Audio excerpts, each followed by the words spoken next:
I'm a 29-year-old woman who's been through a lot with my family, and now it feels like it's all come around in the most unexpected way. I've spent years trying to move on, but now they're back in my life, trying to connect with my daughter, and I'm not sure how to handle it. So here's my story, and I'm hoping for some clarity. Growing up, my parents were always very strict. They had very clear ideas about who I should be, what I should do, and especially who I should marry. Status, money, and reputation meant everything to them. Love and happiness? Those were nice bonuses, but not necessarily in their world. My parents made sacrifices to provide me with an upper-middle-class lifestyle, private school education, and a debt-free college experience. While I'm grateful, I've always felt those gifts came with invisible strings. In college, I reconnected with my high school sweetheart, Jack. We'd been close friends since we were teenagers, and we started dating seriously. Jack isn't from a wealthy background. He grew up in a modest family that taught him the importance of kindness, humility, and love. He was everything my parents weren't. When they found out, they immediately dismissed him as someone I'd grow out of, and a phase, rather than a serious relationship. When I graduated, my parents started introducing me to eligible bachelors from influential families. The main candidate they favored was Mark, the son of their wealthy friends. Mark was set for life. He had a cushy job at his dad's company, a trust fund, and even a family home that would one day be ours if I agreed to marry him. My parents were insistent, pushing me to give Mark a chance, and for a while I agreed to meet him, mostly to appease them. Mark and I had a few dates, but there was absolutely no connection. He was arrogant, entitled, and totally uninterested in anything beyond his own world. Conversations with him felt forced, shallow, and exhausting. Meanwhile, I was still in love with Jack, who had been patient and supportive as I tried to sort through the tangled mess with my family. When my parents realized I wasn't falling for Mark, they turned up the pressure. They staged family interventions, talked to me about duty and sacrifice, and insisted that I was being selfish for not seeing the bigger picture. Then came the ultimatum: marry Mark or be cut off. My parents gave me a choice that wasn't really a choice at all. I knew if I chose Jack, I'd lose my family's support, but I couldn't imagine spending my life with someone I didn't love just to keep them happy. So I chose Jack, and my parents followed through. They disowned me, cut me off financially, and made it clear that as far as they were concerned, I no longer existed in their lives. For the next few years, Jack and I struggled, but we were happy together. We got married in a small ceremony without any family from my side. Jack's family embraced me, and for the first time, I felt like I was part of a family that loved me without conditions. We built a modest but fulfilling life, eventually buying a small home, and then 2 years ago, we welcomed our daughter Lily into the world. Lily is everything to us. She's smart, funny, and full of joy. Despite our financial struggles, we felt blessed and content. A few months ago, I decided to return to work to help support our family and save for Lily's future. We don't make a lot, and we're by no means rich, but we're managing. My sister, who I'll call Anna, offered to babysit Lily while Jack and I worked. She's been one of the few family members who kept in contact with me after everything went down, and I thought we had a solid bond of trust. She assured me she supported my choices, so I never doubted her loyalty. Everything seemed fine, until a few weeks ago. I started noticing Lily saying words like grandma and grandpa during playtime. She'd look around as if searching for someone, and sometimes she'd get sad and say, "Where's Grandma?" It caught me off guard. We hadn't introduced her to any grandparents, so the only logical explanation was that she was picking this up from somewhere else. One day, I decided to leave work early as a surprise and go home to see Lily. When I arrived, Anna was loading Lily into the car. She looked flustered and told me they were going to the park, but something felt off. So I pressed her, and after some back and forth, she broke down and admitted that she'd been secretly taking Lily to see my parents for the past few months. I felt my whole world crash around me. My sister, the one person I thought I could trust, had been taking my daughter to see the people who disowned me.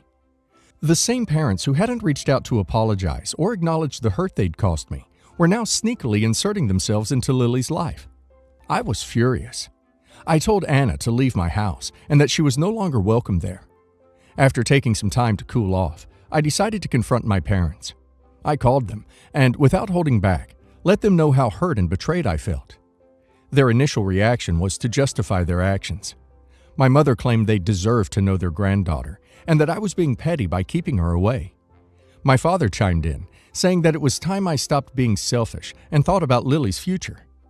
I reminded them of everything that happened, how they'd cut me off, disowned me, and left me with nothing because I chose love over money. I told them that after the pain they'd put me through, they didn't deserve to be a part of Lily's life. That's when they suddenly changed their approach. My mother started crying, saying they'd made a mistake, that they were wrong, and that they wanted to make it up to me. Then came the offer that floored me. They said they'd leave their entire inheritance to Lily if I'd let them be in her life. They promised to support her financially, provide for her education, and give her everything they'd initially intended for me, as long as I allowed them to have a relationship with her. Their words left me speechless. They seemed to think they could buy their way into Lily's life, as if money would somehow erase the years of hurt and betrayal they'd caused. I told them, firmly, that Lily didn't need their money. She needed a loving, stable family that valued her for who she was, not for the social benefits or financial security she might bring. After that conversation, my phone exploded with messages from family members. My sister, who apparently told everyone what happened, has been calling and texting, saying that I'm being stubborn and petty for holding on to past grudges. She argued that my parents are trying to make amends and that I'm depriving Lily of a potentially wonderful relationship with her grandparents. My aunts, uncles, and even a few cousins have also chimed in, accusing me of overreacting and claiming that everyone deserves a second chance. But here's the thing. I'm not sure my parents actually care about Lily. I feel like they're only interested in her because they see it as a way to restore their image, to have a grandchild they can show off to their friends. If they truly cared about family, wouldn't they have reached out to me years ago? Wouldn't they have tried to repair things when they saw I was struggling? Instead, they waited until I had a child they could dote on, ignoring me as if I didn't matter. I'm torn. On one hand, I want to protect Lily from the toxic environment that caused me so much pain. On the other, there's a nagging voice telling me I might be depriving her of a relationship that could benefit her. It's hard to know if my actions are driven by a need to protect her, or if there's a part of me that's still deeply hurt and angry. I told my parents they wouldn't be seeing Lily again, and that they need to respect my boundaries. They've been crying, pleading, and doing everything in their power to make me change my mind. But I'm standing firm, at least for now. So, Reddit. Am I the a-hole for refusing to let my parents see my daughter, even after their apologies and promises of an inheritance for her? OP's parents made their choice when they disowned OP for not marrying someone they approved of. It's not fair for them to waltz back into OP's life now that it suits them, especially through sneaky tactics. Trust is so hard to rebuild once it's broken, and I think OP is absolutely right to protect her daughter from that hurt. It's not about being stubborn or petty. It's about setting healthy boundaries for OP and her family. And now let's hear the community's opinion. I can understand why you're upset, OP, but I'd recommend taking a step back and thinking about the long term here. Maybe you could set up a meeting with your parents to outline exactly what a relationship with your daughter would look like on your terms. If they genuinely regret what happened, they should respect the boundaries you put in place. That way, your daughter gets to know her grandparents in a way you control, and you don't cut ties completely if that's something you'll regret later. Not the a-hole. Your parents disowned you, let you struggle, and only now that you have a child do they care. That's not genuine love. That's manipulation. Their inheritance offer feels like an attempt to buy your forgiveness. Stand your ground, OP. They didn't support you when it mattered most, so they shouldn't get to swoop in now. Your sister also crossed a major line, and it's good you set boundaries there too. I get that you're hurt and angry, and with good reason. Your parents were unfair and controlling. But it might be worth swallowing your pride and pain just a little for Lily's future. Think about the stability and opportunities an inheritance could provide her, especially if things are already tight financially. If you set firm boundaries and make it clear that their relationship with Lily is on your terms, maybe there's a way to give her the best of both worlds. You don't have to forgive them or let them fully back into your life, but maybe using their support for her benefit could be a win-win. Before I start, keep in mind that we aren't doing good financially. So my husband bought his 13-year-old daughter a bike. It was about $200. My 11-year-old daughter secretly liked it and asked if she could get a few rounds with it. My stepdaughter said no. which was understandable, seeing how obsessed she was with it the first couple of weeks. My daughter asked again, but was told no, even though we tried to compromise on time. It was pretty frustrating for my daughter, especially when she sees the bike. Fast forward a week later. Stepdaughter no longer rides the bike as often, and most of the time it just lays in the garage. The other day, my daughter called me crying. I freaked out and had to go home because I couldn't make sense of what she was saying. I got home and found my daughter on the porch crying. My husband was inside watching TV. I asked her what happened, and she told me she had asked her stepsister to play with the bike, but she refused. And when my daughter pointed out how the bike was just lying in the garage with no use, her stepsister shouted at her, saying she'd rather throw the bike in the ocean and let it rust than let her ride it. My daughter started crying, which made my husband call her an entitled brat and punished her for persisting. I was fuming.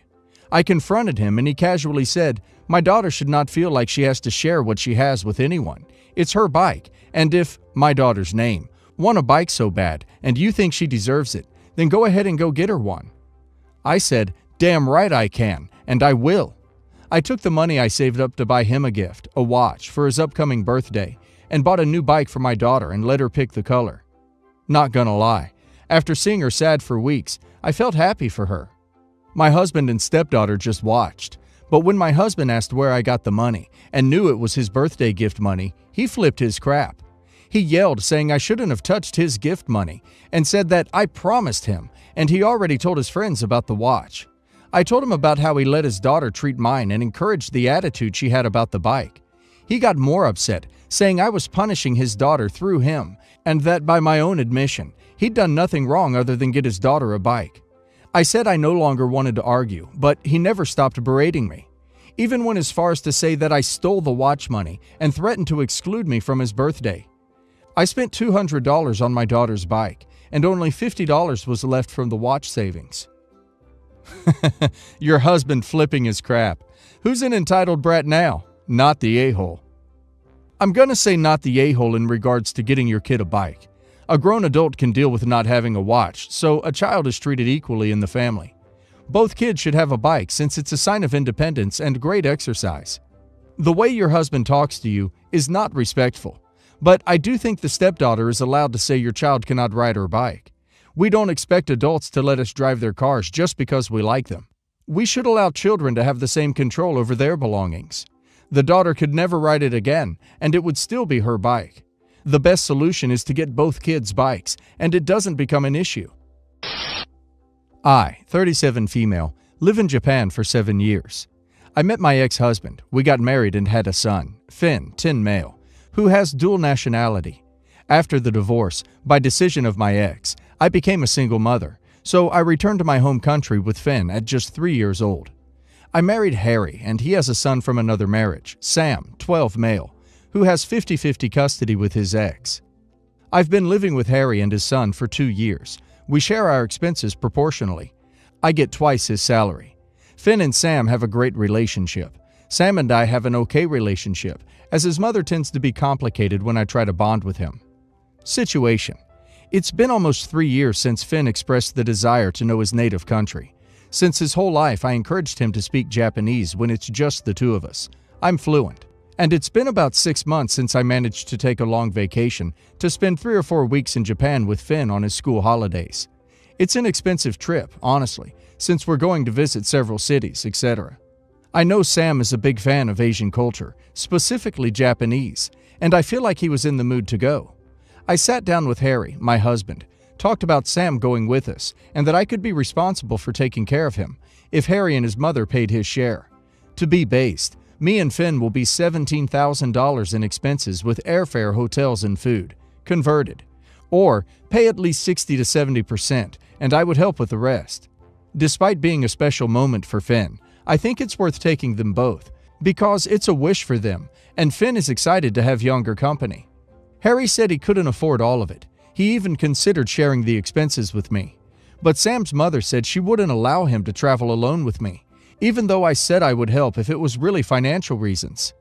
Now, they're both pressuring me to cut down on visiting time, so everyone, the 4 of us, can go so I can pay almost for everyone. In that case, I could really pay. I'm standing firm, saying that I came up with the idea out of politeness and affection to Sam, But I'm not going to cut down on the travel time so I can pay for everyone, as I promised my son a long trip across the country. I'm being accused of favoritism by both of them, and that it will create a rupture in my relationship with Sam. Am I the a-hole? Not the a-hole. You tried to include them, but frankly, this is a trip for your son so he can get to know his culture and background. Wanting to include them was very kind. Offering to split costs was even nicer.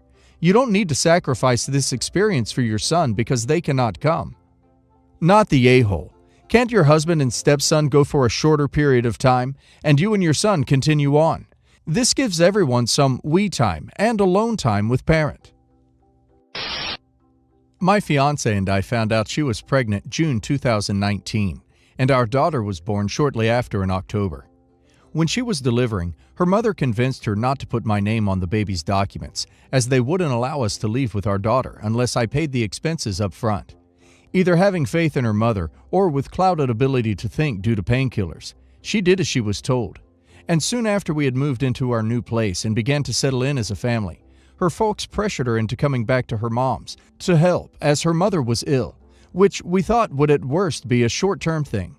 In fact, though, her mother and grandmother, who lived next door from each other, had done a 180 on liking me and accepting me as a future son, grandson-in-law, and had started to converse with the family of one of her exes to try to push to get the two of them hitched.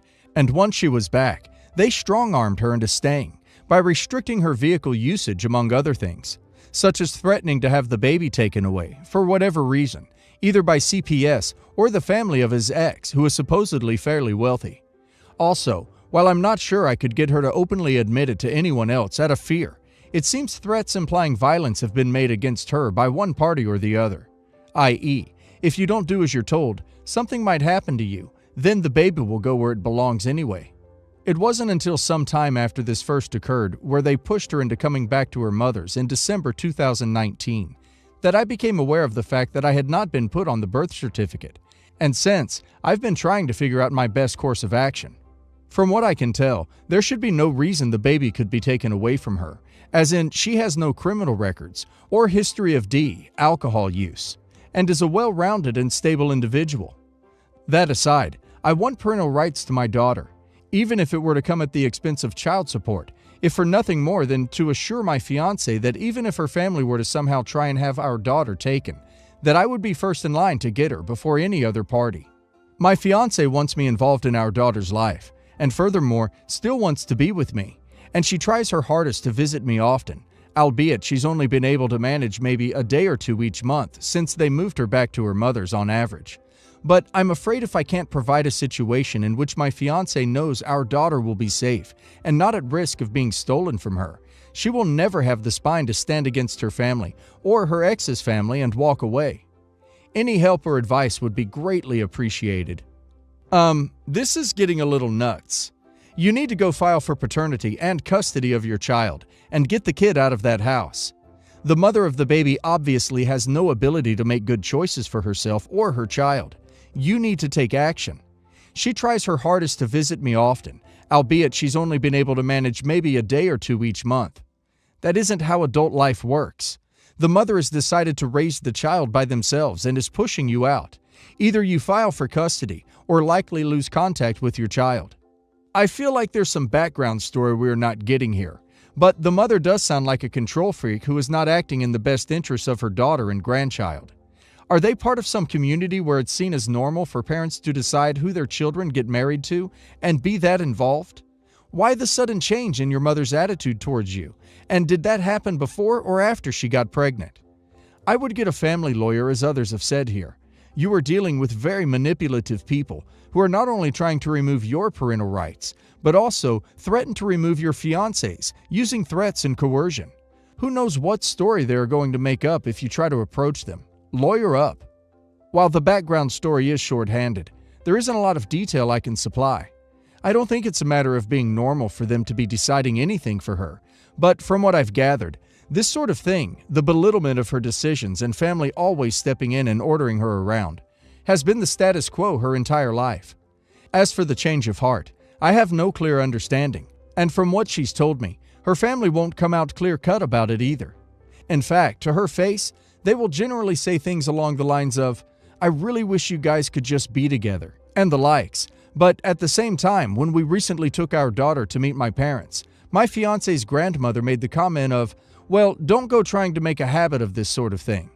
But this is the same family that forced her to move back home when she was attending college out of state and drop out of school because her mother needed her there for help and support when she was fighting for custody of my fiance's half-brother. After the fact, my fiance was the one that primarily raised him, and their mother has even admitted that once he's 18, she has every plan to move away because he won't be her problem anymore. The attitude change itself didn't occur until after our daughter was born, or at least to my knowledge. Up until my fiance moved in with me, everything seemed fine. I visited frequently whilst I was finding a place for us to live, which would accommodate the three of us, since at the time I was in a studio apartment. During which time her folks had me around for meals and other such activities, and we chatted often and nothing seemed off. Even my fiancée herself was shocked on a number of things, as when she was pregnant, her grandmother had her sell her car and use the money to fix up her old SUV so we could have a larger vehicle to transport the baby. But she never finalized the transfer of the lease before our daughter was born. And after they did the 180, they essentially seized the vehicle. And the reason she only visits so often is because she practically cannot leave the house without them explicitly knowing where she is going, or run risk of them claiming the vehicle as stolen. It has been a painful experience, but I will be seeking legal counsel locally ASAP now that I have seen the responses here. I'm glad I posted. I was foolish enough up until now to either think things would work themselves out or that I could handle this all on my own. But as irrational as her family is, I think it is quite clear that this is not that case. As the title says, my sister-in-law has had a warrant out for her arrest for quite a while. Last year she was pulled over and told the officer she didn't have her license. She looks a lot like my wife, and she gave the officer my wife's name and information. She told us what she did, and we were pissed. I told my wife to file a police report on her sister, but to no avail. She allowed her family to pressure her into not doing it. We told my sister-in-law that if she ever did something like that again, we would press charges against her, and that we meant it. In March of this year, my sister-in-law texted my wife asking her to send a picture of her license. My wife told her absolutely not, and she better not use her name for anything. Fast forward to yesterday. My wife and I got married on Sunday. Yesterday we were on the road driving to our honeymoon destination when my wife gets a call from her sister's friend. Apparently, my sister-in-law's husband found out about what his wife did and was worried my wife could have a suspended license or an arrest warrant for failure to appear, which could completely ruin our honeymoon and cause my wife to be arrested. So he asked my sister-in-law's friend what he should do, and she took it upon herself to inform us about what had happened. My wife and I were absolutely livid. We called the court of the city where my sister-in-law got the ticket in my wife's name and explained the situation. They confirmed that my wife was charged with failure to maintain lane and driving without a license after getting into an accident. This will, or already has, not sure, put 2 points on her license. Not only that, but my sister-in-law has intercepted the letter from the court and filed for an extension. We texted her sister and played it cool until we were able to find out where she was. We then contacted the local police department and told them we knew the location of a person with an arrest warrant and gave them my sister-in-law's location. She is now in jail, and we have made her aware it was us and why we turned her in. The police department has told us we need to come in if we're pressing charges, but we're out of town on our honeymoon until next week. My wife feels terrible about having put her sister in jail, and it's really dampened our enjoyment of our honeymoon. Most of her family is mad at her for it, but we cannot allow my wife to be her sister's get-out-of-jail-free card. Literally. And we feel completely justified, even if it saddens us that we had to do it. What do we do from here?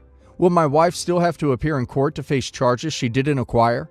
Do we need to now spend our hard-earned money on a lawyer because of my sister-in-law? Do we press charges in the city the tickets were acquired in, or the town we and my sister-in-law live in? If it matters, we live in Georgia and the tickets were issued in Atlanta. My sister-in-law's husband has texted us pictures of the letters from the court.